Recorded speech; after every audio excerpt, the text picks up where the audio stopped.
প্রিয় দর্শক, আমরা জানি রাসূল সাল্লাল্লাহু আলাইহি ওয়াসাল্লামের সিরাতে এ বিষয়ে বিস্তারিত আলোচনা আছে যে হালিমাতুস সাদিয়া যখন রাসূল সাল্লাল্লাহু আলাইহি ওয়াসাল্লামকে আনতে যান, তিনি রাসূলকে আনার উদ্দেশ্য করে সেখানে যাননি। তিনি গিয়েছিলেন, সে যুগের যে প্রথা ছিল, ধনীর দুলালদেরকে নিয়ে আসতেন দুধ পান করানোর জন্য, দুগ্ধ পান করানোর জন্য। কিন্তু হালিমাতুস সাদিয়া তো জীর্ণ শীর্ণ ছিলেন, তাকে কোনো সম্ভ্রান্ত পরিবার সন্তান দিতে রাজি হননি।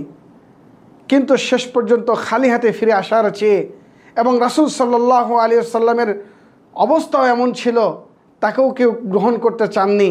কারণ তাকে গ্রহণ করলে মোটা অঙ্কে হাদিয়া পাবে না, তহফা পাবে না, বিনিময় পাবে না।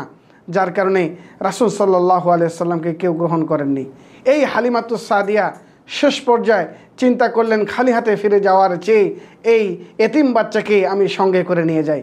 কিন্তু যখন তিনি সঙ্গে করে নিয়ে আসলেন, সেখানে অনেক ইতিহাস রয়েছে।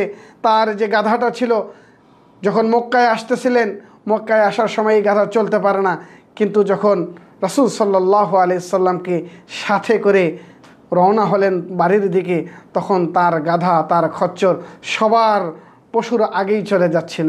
এতে করে সবাই ঈর্ষান্বিত হয়ে, আশ্চর্যিত হয়ে জিজ্ঞাসা করেছিল, হালিমা, এটা কি সেই পশু যার উপর আরোহণ করে তুমি মক্কায় এসেছিলে?